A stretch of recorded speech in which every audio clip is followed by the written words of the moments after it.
decided to make an ironing board to fit on top of an old dresser for my sewing room.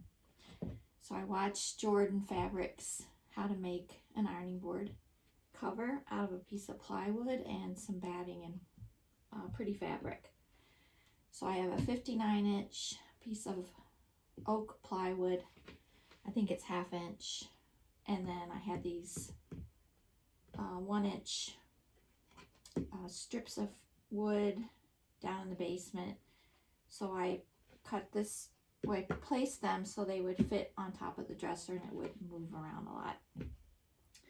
So I started stapling it down, and I cut the fabric probably about 5-6 inches bigger than the plywood, and then I boxed these squares or rectangles here so that this would line up better.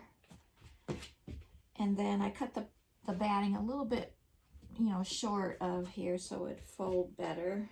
I still have to do that on this side, but I've done that side already, stapled that down.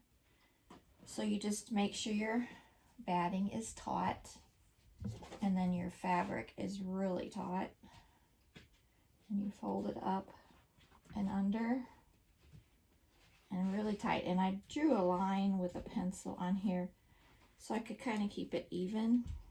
I'm using an old manual staple gun.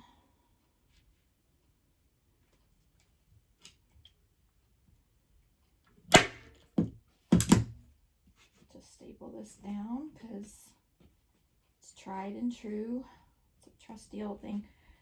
We had it since we built our house, our other house, in 1980. I think it was 88. This is really taut.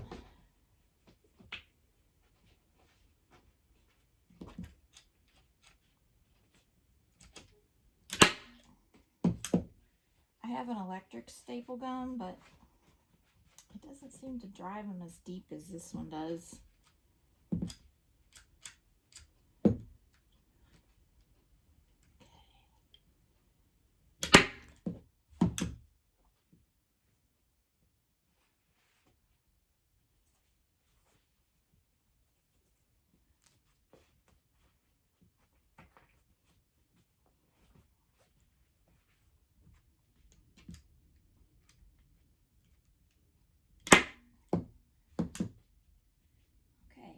So I got both short ends done.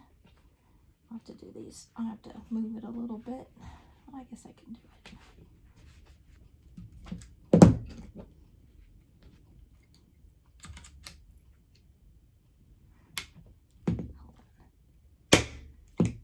I'll have to put some more in here.